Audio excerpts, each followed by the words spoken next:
변방에서 외치는 정치 소돌이 변정소 14회 방송 시작하겠습니다. 우! 네, 시작하십시오. 네네. 한 말씀 하시죠. 굉장히 참 시작부터 이거 텐션이 네. 굉장히 높습니다. 아이고, 호흡도 호흡이지만 항상, 이제 뭐 항상 제가 드리는 말씀인데 가급적이면 한글로 합시다. 예, 텐션 어려워요. 예, 알겠습니다. 네. 예, 그 뭔가 이게 조금 그 긴장감 네, 네. 예, 이게 점점 높아지고 있는 것 같습니다. 자, 몸은 비록 변방에 있습니다만은 마음만은 늘 중심에 서고 싶습니다. 변정소를 더욱 특별하게 만들어가는 멤버분들 소개해드려야죠. 자, 국가와 민족을 위한 보수 정치의 재건을 꿈꾸는 쓴소리 전문가 허용진 변호사님 나오셨습니다. 안녕하세요. 안녕하십니까. 반갑습니다. 자, 내 편이면 최고, 적으로 만나면 최악.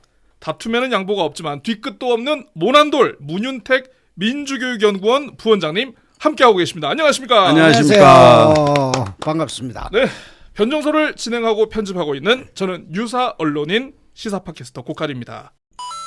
네, 어제부터 장마가 시작이 됐습니다.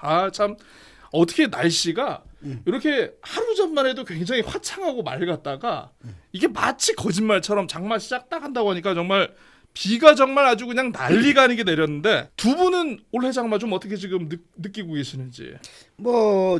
이제 시작인데 장마가 비가 많이 온다고 그래서 예. 걱정입니다. 비가 많이 오면 우리 제주도 1차 산업에 심각한 타격이 우려됩니다. 또 이렇게 또 도민들을 걱정하시는 애민의 정신, 애민의 정치.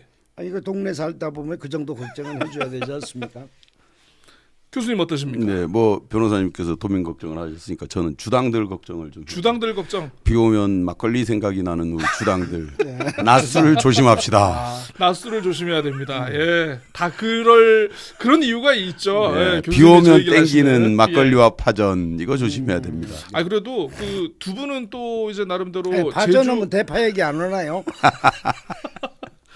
제주 말고도 이제 타지에서도 이제 좀 그래도 길게 공부도 하시고 생활을 해보셨기 때문에 제주의 장마랑 육지의 장마 이게 좀 약간 좀 차이가, 요런 게 차이가 있는 것 같다 혹시 느끼시는 게 있습니까?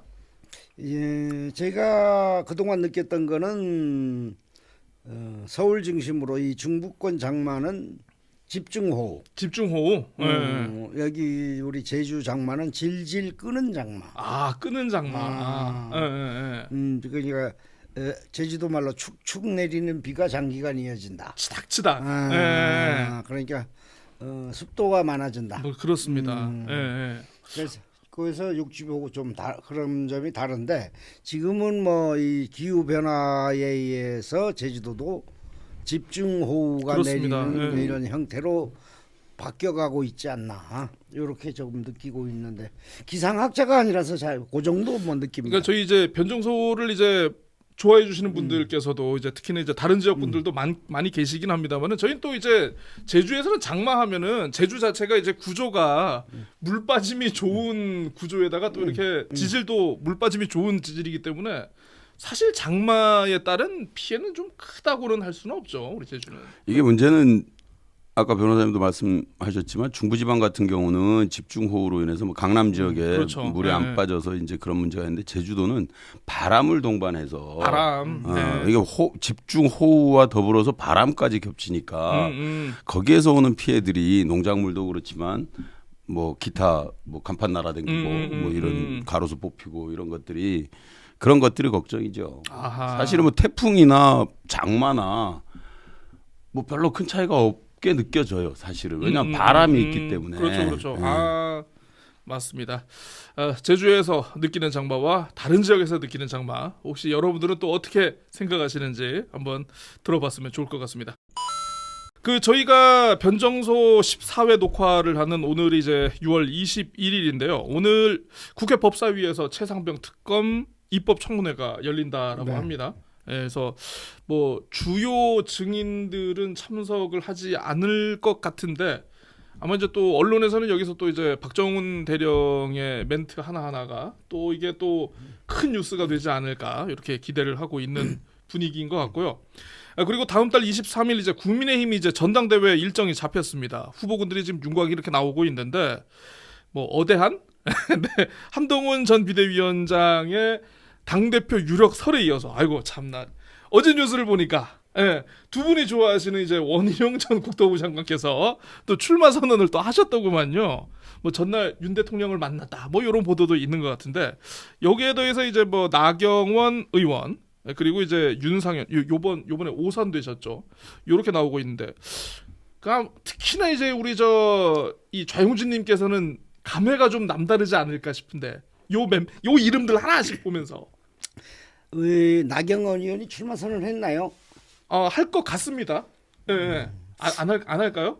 우리 좀 뭐 반반이라고 보는데요. 유승민은 불출마 선언을 했고, 뭐 윤상현 의원도 안 나올 것 같고 제 예상은.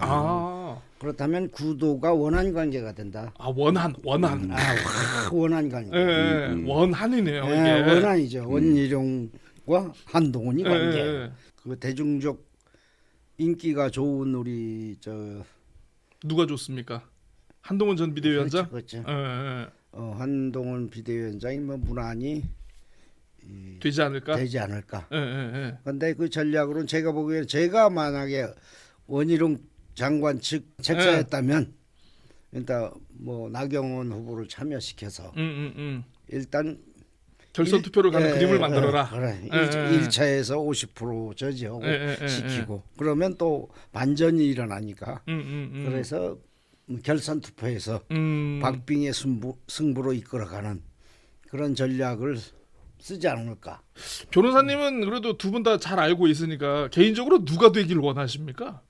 둘 다 되기를 안 원합니다. 실현 불가능한 그런 답변을 주시네요. 그냥 원희룡 장관은 삼선하고 제주도지사하고 국토부 장관까지 거치면서 우리 국민들을 위해서 뭔가 보여주질 못했습니다. 얼마나 보여주면 여사님을 위해서 얼마나 큰 액션을 취하시고 국민들을 위해서 안 보여줬다고 했지 여사님을 위해서 보여줬냐 안 줬냐 따지는 건 아니거든요. 네네 농담이었습니다. 저도 진담이었습니다. 예. 그런 측면에서 보면은 임팩트가 없는 정치인이다. 정치 철학이 없다. 이렇게 저는 느끼고요. 예. 비판하는 건 아니고요. 있는 그대로. 좀 공감합니다. 저는 100% 공감합니다. 저는. 그래서 당을 이끌어도 국토부를 이끌 때도 우리 제2공항에 대한 고시조차 못하고 넘어가고. 고시조차 못하고. 네.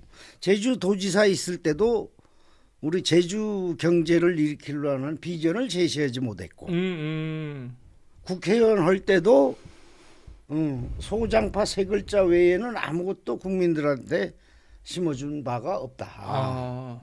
그러면 이분은 정치를 그만둬야 되는 겁니까? 그러면? 당 대표를 만약에 된다고 가정하면 여당 대표가 돼서 무엇을 보여줄 것이냐. 그냥 과거를 보면 과거의 정치 이력을 보면 이 부분은 인정. 또 현재도 보이고 미래도 보이는 거 아니겠습니까? 그런 측면에서는 함량이 좀 부족하다. 함량이 부족하다.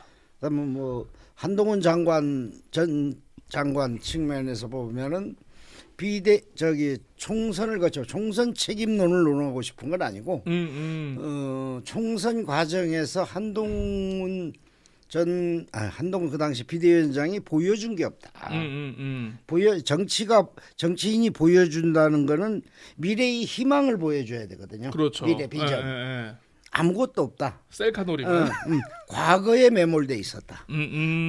과거에 매몰돼 있었는데 왜 매몰돼 있었느냐? 그냥 매몰된 징표부터 보여주자면 대표적이게 운동권 심판론을 먼저 제기를 했죠. 586, 그렇죠. 386 심판론. 이 과거를 단죄하는 거.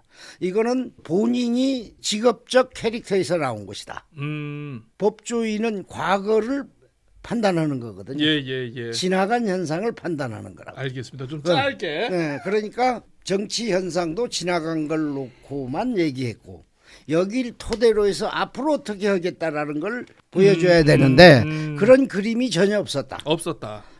그러면 비대위원장 사표 내고 지금 당대표가 되더라도 보여줄 것이 없다. 특히 제주도 입장에서는 제주도 국민의힘은 홀대가 계속될 것이다라고 예상이 된다. 홀대가 계속 예상이 되고 있다. 비대위원장 돼서 17개 시도에 한 번도 방문 안 한 데가 제주도 유일하지 않을까요? 광역자치단체로 보면. 알겠습니다. 대통령도 안 오셨는데 뭐. 아니 예. 대통령 안 온 거야 뭐 어제 오늘이 일이 아니니까 그거야. 그렇고 총선 과정에서 비대위 총선을 위해서 비대위 맡은 거 아닙니까 사실은. 그렇다면 제주도 한 번도 방문 안 했거든요. 알겠습니다. 공천도 본인 마음대로. 무 교수님, 어쨌든 그러면 지금 상황에서는 원한 중에 누가 돼도 지금 보여줄 게 없다는 게 허 변호사님 말씀이신데 민주당 입장에서 그러면 그 쌍수를 들고 환영을 해야 되는 그런 대결입니까? 그렇죠. 근데 이제 저는 좀 안타까운 게 유승민 전 의원 같은 경우가 출마를 포기했다는 건 그 당 내의 분위기를 완전히 보여주는. 그래서 이미 예측 가능하기 때문에 불가능한 일을 하지 않는다. 저는 그 두 분의 아까 허 변호사님 말씀에 다 동의를 하는데 첫 번째 공통점이 있다고 봐요. 둘 다 어려운 일을 해본 적이 없어요. 원희룡 전 장관은 아주 편하게 목동에서 편하게 선거를 해서 이겼고 제주도 와서는 뭐 전국 수석이라는 옛날 거 가지고 타이틀 가지고 편하게 도지사가 됐고 한동훈도 마찬가지인 게 뭐 하나 어려운 싸움을 가가지고 뭐 스스로 바닥부터 기고 이런 걸 한 번도 해본 적이 없이 승승장구했던 두 그렇죠. 분이라고 생각을 해요. 그런 속에서 이 사람들이 위기를 극복할 만한 경험과 지혜가 있느냐라고 하는 건데 지금 국민의힘이 스스로 위기라고 생각하지 안 하는 게 가장 큰 문제라고 생각을 하는 거죠. 위기일 때 위기를 극복할 수 있는 사람이 대표로 나서고 내부도 도닥이고 또 국민들에게 호감도 좀 심어주고 해야 되는데 이 철저한 검찰주의자들은 이게 다 답정너기 때문에 나만 옳은 사람들이라서 이런 사람들이 당대표가 됐을 때 자기를 따르지 않는 특히 둘 다 국회 내에서 힘이 없잖아요. 의원들이 자기 세력이 없다고 둘 다. 원외니까. 그러니까 이제 원희룡도 마찬가지고 한동훈도 마찬가지인 게 뭐 의원들이 누가 따르는지를 몰라요. 소수 몇 명이겠지 뭐. 맞습니다. 그러다 보니까 어떤 힘을 가지고 그 당을 이끌어갈 수 있을까라고 하는 부분에서는 둘 다 회의적이다. 단 민주당 입장에서는 더 답답한 정국이 될 거다라는 속에서 이거를 어떻게 지혜롭게 해야 이게 반사적으로 민주당이 좀 국민들한테 신뢰를 얻고 그럴 텐데 아니 꼴통이 꼴통짓 하는데 같이 꼴통짓 하면 이거 안 되잖아. 그 이제 꼴통짓이라 표현해서 뭐 용어를 따라 쓰기는 좀 그렇긴 하지만은 어째 민주당이 한계가 그거 아닙니까? 그래서 이번은 좀 지혜롭게 상대편에서 그런 분들이 나왔을 때 보다 더 좀 민생에 그래도 아버지가 있잖아요. 아버지 민생에 애완견 키우는 아버지 뭐 이런 거 민생에 딸들이 많은 아버지 딸부자 아버지 그 민생에 조금 더 집중을 하고 국민들과 함께 호흡을 하면 지금보다 더 좋은 기회는 없겠다라는 생각을 합니다. 그래서 우리 보수 측 원한 관계, 원한 경쟁, 원희룡, 한동훈 누가 되더라도 함량이 미달한 거는 맞습니다. 현재. 그러나 이재명 대표보다는 나을 것이다.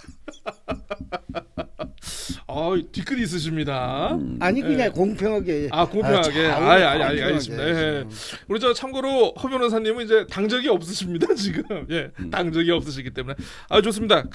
어쨌든 저희가 스몰 토크를 시작했는데 스몰 토크만 해도 굉장히 두 분들이 하실 말씀들이 많아가지고 줄여서 그만할게요. 그러니까 이 슛 들어가기 전에는 아이고 내가 오늘 뭘 줄여 할 거 다 해놓고 이렇게 얘기를 하시다가 할 거 다 했나요? 어쨌든 저희가 오늘 주제는 게 민주당 얘기를 좀 해보기로 했습니다. 민주당 얘기를 하면 안 되는데 저희가 이제 지난 13회 방송을 하면서 특검 전국 얘기를 좀 잠깐 했었는데 그때도 이제 녹화를 진행하면서 쌍방울 특검의 1심 결과가 나왔다는 걸 저희가 이제 그렇게 소개해드리지 않았습니까? 결국 이재명 대표가 이거 관련해 가지고 이제 같이 기소가 지금 되셨어요. 기소가 됐고 이거하고는 또 이제 별도의 재판이 지난 14일 있었습니다. 서울중앙지법에서 이 공직선거법 위반 사건 관련해서 이제 출석을 했는데 여기서 이제 출석을 하면서 기자들에게 한 발언이 지금 뉴스가 됐습니다. 이 쌍방울 그룹의 대북 송금 연루 의혹 관련 추가 기소에 대한 입장을 묻자 동일한 사건에 대해서 동일한 법원의 다른 재판부가 전혀 다른 판단을 해서 상반된 결론이 났다. 그런데도 왜 언론은 이런 점을 한 번도 지적하지 않느냐.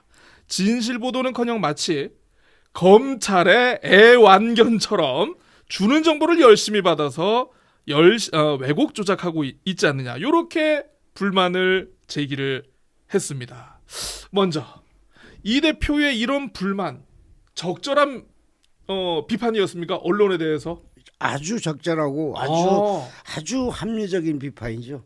또 예상 바뀌네요. 또 예상 그래? 바뀌죠. 예. 피고인 입장에서는 그럴 수밖에 없으니까.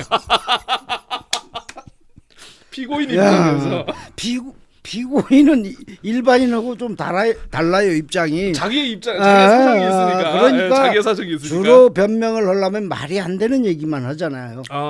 피고인 입장에서. 그러니까 피고인 입장에서 보면 되게 합리적인데 상식 입장에서 보면 도대체 저 민주당 대표가 쓸 말은 아니다. 그래서 수준을 보여준다. 오늘 변호사님 작정하고 나오시고 아니요, 수준을 보여준다. 그잖아요. 그리고 이재명 대표가 법조인이잖아요. 네, 그렇죠. 법조인이면은 상반된 판결이 아니라는 거는 본인이 잘 알 거예요. 제가 알기로는 그 두 가지 판결이 상반되지 않거든요. 그렇습니까? 저희는 이제 거기까지는 모르기 때문에. 그러니까 상반되지 않으니까 언론 보도도 정확하게 잘 했는데. 갑자기 대표 입장에서 상식적으로 가야 되는데 갑자기 돌변해서 피고인 입장이 되다 보니까 개인의 입장으로 이렇게 전달을 한 것이다. 일개 저 형사 재판을 받는 피고인 입장으로 갑자기 변신을 하다 보니까 애완견이라는 말이 나온 것이다. 상식적이었으면 반려견 했겠지요. 그 용산의 그 반려견 좋아하시는 그분처럼. 그렇죠, 그렇습니다. 그러니까 부적절한 거는 뭐 더 이상 논쟁의 여지가 없어요. 그리고 피고인 이전에 공당이 대표잖아요. 그것도 제1당이잖아요. 제1당이 대표. 한쪽에서는 아버지라고 민주당의 아버지라고 칭송받는 그런 위치에 있는 분께서 저 언론을 싸잡아 애완견이라고 비하한다. 이건 우리 국격을 떨어뜨리는 일입니다. 국격을 떨어뜨리는 대한민국의 제1당 총수께서 언론인을 두고 애완견처럼 군다. 이렇게 얘기하면 외국에서 이걸 바라보면 우리 대한민국이 수준을 어떻게 바라보겠습니까? 우리 국격을 스스로 낮추는 일은 적어도 하지 말아야 된다. 적어도 하지 말아야 된다. 우리 야당 총수가 재판을 서너 개 받고 있잖아요. 이것도 국제적으로 망신이거든요. 그러면 대표 뽑으면 안 돼요. 그렇습니다. 왜 우리 안에서만 우리 대한민국 안에서만 서로 투쟁을 하려고 그러냐고. 글로벌 시대라고 외치면서 글로벌 정치로 왜 그걸 알겠습니다. 다른 선진국 우리도 외치면서 선진국들이 뭐라고 볼까요? 알겠습니다. 노동 문제 뭐 국제 기준에 안 맞는다. 도대체 이런 건 국제 기준에 맞나요? 그 지난 13회 방송에서 잠깐 그만 얘기해야지. 지난 13회 방송에서 신문지로 죽일 수 있는 게 파리와 정치인이다라는 이 명언을 주셨던 우리 문 교수님도 이제 언론 전공자 아니십니까 또. 어떻습니까? 이 대표의 이런 불만 요거 적절한 비판이었습니까? 네, 아니 뭐 딱히 적절하다고 보질 않습니다. 딱히 적절하다고 보질 않는데 왜 그러냐면요. 이게 언론 권력이 시대의 흐름을 보면 5공화국 때부터 이제 군부가 잡고 있을 때는 군부의 애완견 맞아요. 그런데 그 다음에 신자유주의 뭐 어쩌고 하면서 재벌이 제일 권력이 되거든요. 자본의 애완견. 국가 권력보다 재벌이었는데 이게 또 뒤집힌 게 그 다음에 언론이 재벌을 잡아서 흔들기 시작해요. 그런 거를 이제 웩더도그라고 그러죠. 꼬리가 몸통을 흔드는. 그렇죠. 실제적으로 지금 언론의 권력이라고 하는 거는 아무리 레거시 언론이라고 하더라도 SNS를 다 빼더라도 언론의 권력이 제일 권력인 건 맞아요. 그러면 어차피 언론에서 검찰이든 정권이든 정치인이든 재벌이든 언론이 이들을 애완견처럼 다루고 있는 것이지 이 사람들이 언론을 애완견으로 보기에는 언론이 너무 비대해졌다. 아하. 그리고 언론이 실제 중립성, 객관성 이런 부분들에 대해서 완전히 잃어버렸다. 예, 그래서 예. 아까 허 변호사님 말씀처럼 외국에서 보면 기가 막힐 노릇인 거예요. 어떻게 언론이 저럴 수가 있느냐. 언론의 공정성 문제를 얘기하면 전 세계에서 아마 거꾸로 몇 번째일 거예요. 언론의 신뢰도 문제, 국민 신뢰도 문제가. 이런 속에서 언론을 애완견이라고 할 것이 아니라 실제적으로 언론이 주도해서 야당 총수를 야당 당대표를 탄압하고 있는 거죠. 검찰과 권력과 언론이 삼위일체가 돼서 지금 야당 대표를 탄압하는 것이지 딱히 언론 하나가 애완견이다라고 얘기하기에는 거꾸로 언론이 볼 때 지금의 이 비뚤어진 언론의 관점에서 보면 야당 대표나 뭐 용산이나 다 애완견인 거예요. 대통령도 우리가 바꿀 수 있다라고 자신하는 게 조선일보 아닙니까? 어떤 식으로 이게 국민의 의혹을 가질 수 있다라는 마무리로 늘 그러면서 무엇인가를 터치고 그래서 이미지를 다 실추시켜 놓고 정치인들 같은 경우 재벌이야 뭐 털면 다 나오는 것이고 그러다 보니 애완견이라는 표현보다 실제적으로 언론이 주도적으로 검찰과 협력을 해서 정치 탄압을 하고 있다. 이게 맞는 표현인 거죠. 아 그러면 차라리 특정 언론을 거론하는 게 조금 더 낫지 않을까? 그러니까 일반적으로 보수 언론이 지금 네. 뭐 대부분 그렇게 되어 있으니까 네.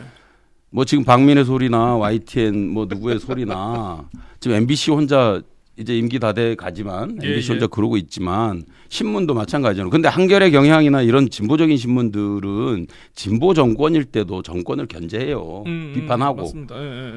지금도 여전히 그러고는 있지만 그럼에도 불구하고 여기는 미미하고 실제 보수 언론이 레거시 언론 중에서는 다 지금 장악을 하고 있는 거거든요. 결국은 정권의 하수인인가 저는 그렇게 보지 않고 정권이 언론의 하수인이다. 라고 보는 것이죠, 저는. 네. 정권이 의도한 바대로 언론이 의도한 대로 정권이 움직인다. 그렇죠, 그렇죠. 네. 네. 그래서 야당을 탄압한다. 그렇죠. 그러니까 이재명 대표 법정에 세운 것이 탄압이다. 그러니까 그렇죠. 검찰에서 딱딱 털어서 지금까지 몇 년을 계속 끌어왔는데 그 다음에 요번에 판사도 하수인 되겠네요. 쌍방울 그러니까 간단하게 한 예로 요번에 김호중이 그 가수 음주를 빼고 기소하잖아요, 검찰에서. 아니 술 먹었는데 술 먹지 않았다. 그래서 이게 하루 지나서 갔더니 뭐 아니면 뭐 술을 뒷날 먹었다. 뭐 이렇게 해서 빼주고 그러면 누구나 음주운전은 걸려서 도망을 가버리면 되는 거잖아요. 그거는요. 그거는 조금 오해인데 오해를 풀어드릴게요. 아니 그 부분에 대해서 다른 뭐 기소해서 법률적인 문제인 것이기 때문에 정치적으로 논쟁을 하면 그 얘기도 그 얘기도 저는 알고 있고 그건 한 예인데 이렇게 기소라고 하는 것들을 선택적으로 하는 검찰의 현재 예를 들어서 그런 거지. 그러니까 이길 수 없는 혹은 재판부에 갔을 때 이거는 이길 수 없을 것 같다라고 해서 뺐다라고 하는 건데 검찰의 변명은 저는 그런 식으로 늘 기소가 되어져 왔다 지금까지. 저 그렇게 보는 거죠. 그런 동의하기가 참 약간 관점이 달라서 우리도 예를 들면 배임 같은 거 재산 손해는 명백한데 액수를 산정할 수 없으면 산정할 수 없다라고 기소를 해요. 산정할 수 없다. 그리고 음주 같은 경우에도 그래서 술 먹은 게 맞으면 음주치상이 이게 액수 산정 없으니까 그쪽으로 가는 거나 똑같은 거거든요. 네. 그 당시 수치를 확인할 방법이 없다니까 기소를 못 하는 거지 그걸 뺀 게 아니라고요. 그러니까 그런 측면에서 이해를 해 주십사 보충 설명드린 거고요. 네, 알겠습니다. 하여튼 어쨌든 간에 탄압이라는 거에 대해서는 아무리 탄압을 해도 자기가 처신을 잘했으면 탄압의 대상이 안 되잖아요. 아니 그렇죠. 털어서 먼지 안 나는 사람이 어디 있겠습니까? 그러니까 정치인은 먼지 안 나야 돼요. 만들잖아요. 아니 왜 자기 아는 걸 만들었나요? 그러면 그렇게 물어보면 되죠. 자기가 한 행위에 대해서. 그러니까 이게 선택적 기소라고 하는 게 무엇이냐면 그러면 예를 들면 한동훈 얘기요. 한동훈 딸 무혐의로 끝나버리잖아요. 그다음 김건희 소환 조사 한번 했습니까? 이런 식으로 선택적으로 가는 게 문제라는 거죠. 들어가면 그렇게 정치로 들어가면 정치가 아니라 지금 검찰이 정치를 하고 있다는 거죠. 검찰이. 지금 청취자들이 나가고 있습니다. 그 정도로 정리해 주시고요. 사실 그 당 대표의 요런 발언에 더 기름을 끼얹은 그런 또 발언이 있었습니다. 예. 아마 이제 여러분들도 기억하실지 모르겠습니다만 지난 총선 과정에서 딸의 명의로 좀 10억 원대 대출을 받아가지고 아파트를 매입했죠. 그래서 편법 대출 논란을 일으킨 더불어민주당 양문석 의원께서 SNS도 아니고 그 유튜브 게시판에 이런 얘기를 했습니다. 보통 명사가 된 기레기라는 표현을 안 쓰고 왜 당대표께서 격조 높은 애완견이라는 표현을 썼는지, 이 표현을 써가지고 비난을 받는지 모르겠다. 애완견에 대한 모독인 만큼 앞으로는 그냥 기레기라고 하면 좋았을 것, 이렇게 비아냥을 댔거든요. 이거는 사실 언론 단체라든가 언론 현업 종사하는 분들이 이 대표의 발언에 대해서 서로의 자기의 입장과 생각이 있음에도 불구하고 그럼에도 불구하고 반발할 수밖에 없는 좀 구실을 만들어준 것 아닌가라는 생각을 전 요 뉴스를 접하면서 한번 해봤습니다. 그래서 요 발언과 관련해가지고 개혁신당의 천하람 원내대표가 양문석 의원을 국회 윤리위에 제소하기로 했는데, 요거 좀 어떠신가요? 좀 아까는 이제 이 당사자로서의 애완견 발언의 적합성 여부를 저희가 물어봤는데, 오히려 언론에 대한 여러 가지 의견과 생각이 있지만 이렇게 혐오감을 좀 부추기는 요 발언이 적절했는가? 이게 또 그리고 어떤 입장에서 봤을 때는 윤리위까지 가야 될 사안인가에 대해서 두 분 생각은 혹시 어떠신가요? 윤리위는 당연히 가야 되겠죠. 윤리위 가야 됩니까 이거는? 기레기라는 말이 뭐 보통 명사인지는 잘 모르. 나 처음 듣는 얘기인데. 저는 저 정통 언론인이 아니고 유사 언론인이라서 그게 상당히 기자에 대한 언론에 대한 비하 비하적인 표현이거든요. 비하 발언이죠. 공식적으로 공인이 비하적인 용어를 SNS에 글을 쓸 정도면 의도적으로 쓴 거거든요.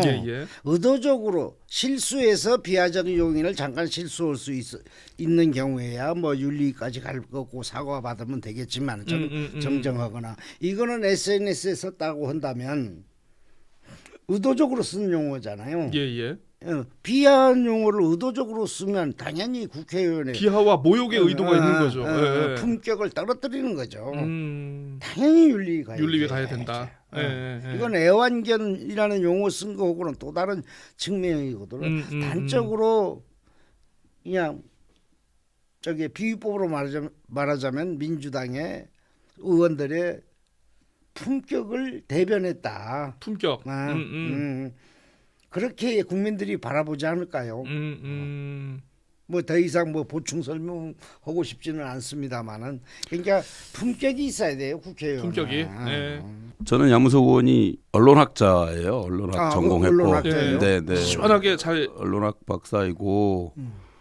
그 방통위원도 방통위 상임위원도 했었고, 그게 이제 차관급이잖아요. 그래서 방송통신이나 언론을 잘 아는데, 문제는 그 내용들에 대해서 학자스럽게 혹은 국회의원스럽게 근거와 내용을 함께 얘기를 했었으면 오히려 기레기든 뭐든 그게 논리적으로 타당함을 가지면 되는데, 이게 너무 좀 비아냥식으로 좀 의원으로서의 권위나 언론학자로서의 권위가 좀 이렇게 근거나 이론적으로 적합하지 못했다. 그래서 좀 안타깝다. 민주당 국회의원 되면 그런 수준으로 떨어져 버리는 거 아닐까요? 그것까지는 모르겠고. 언론학자가 처음 듣는 얘기인데 자기가 전공까지 하신 분이라면 그러면 더군다나 용어 선택해야죠. 그 부분은 좀 아쉬운 부분이 있어요. 국회의원 되면 품격이 떨어지는 거 아니냐는 얘기는, 국회의원이 되더라도 학자로서의 양심은 지켜줘야 된다. 적어도 자기 전공한 양심은 지켜줘야지. 그러면 그 용어를 쓰면 안 되는 거거든요. 이걸 비유적으로 아까 표현해서 드린 말씀인데 굉장히 안타깝습니다, 사실. 그렇습니다. 어쨌든 뭐 초반부터 좀 요런 민주당의 좀 안 좋은 신호들이 이렇게 좀 이어지고 있는 것 같은데, 더구나 이제 지난 총선 전국에 보면은 뭐 한 후보가 이재명 대표가 차은우 배우보다 더 잘생겼다, 이렇게 얘기를 해가지고 너무 당 대표에게 너무 줄을 서려는 것 아니냐, 이런 거 좀 비판이 있었지 않습니까? 근데 최근에는 그 누군가 이제 대표가 이재명 대표가 민주당의 아버지다라는 저는 어디 저 이북 쪽에서나 나올 법한 이런 워딩이 좀 나온 것 같아가지고 깜짝 놀랐습니다. 이게 뭐 영남남인의 예법이다라는 좀 저는 좀 잘 이해를 하지 못하는 이런 발언도 있었는데 이거는 좀 제가 문 교수님한테 좀 먼저 여쭤보고 싶습니다. 그러니까 좀 그래도 건강한 민주당, 건강한 민주당의 리더십을 기대하고 있는 뭐 지지자 또는 좀 뭐 일반 뭐 국민들의 생각과는 좀 약간 조금씩 이상한 것 같다. 이게 좀 요 좀 어떻게 지금 봐야 되는 겁니까? 이것도 마찬가지잖아요. 이것도 전후 맥락과 또 한 개인의 생각일 수 있는 것인데 이것이 딱 그것만 앞뒤 잘라놓고 아버지라는 단어가 들어가면 당연히 그 이제 방공을 활용하고 북한을 활용하는 정권 입장에서 또 중동 입장에서는 굉장히